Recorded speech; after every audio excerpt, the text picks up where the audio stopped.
So today I'm trying something a little bit different.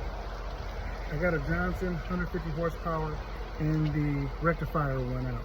I looked it up online. It costs $250+ for a brand new one. And you know, I think that's too much for a rectifier, frankly. Even though it's, you know, whatever. So what I did was I went on Amazon. I got me a regular old diode, transformer rectifier diode. And I installed it onto the boat. Now, I went through the schematics, I looked at everything, and I seen where, you know, where it came in, where it went out, all the juice and everything. So we're gonna see if it works. You're gonna see with me. So let me show you what I did. Okay, here's the diode straight from Amazon. These were the coils.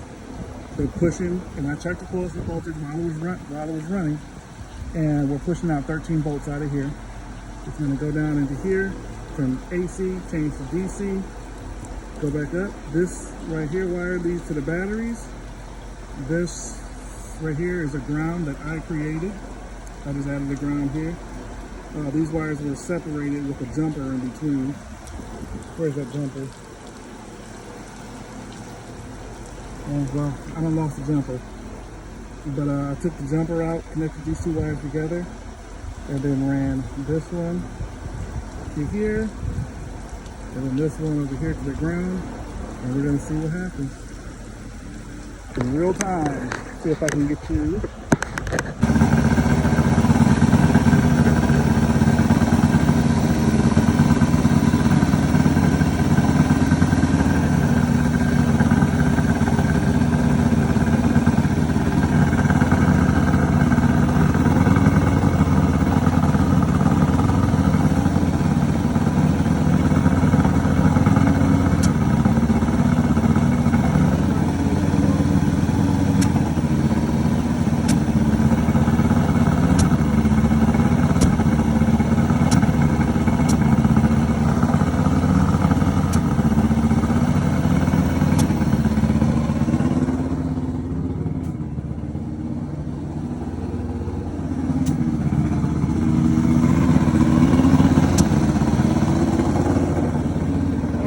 Check it at the battery.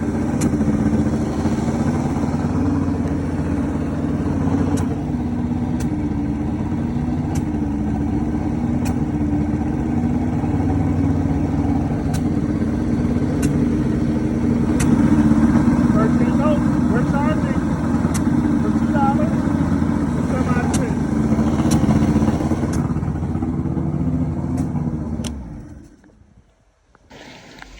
And there you have it.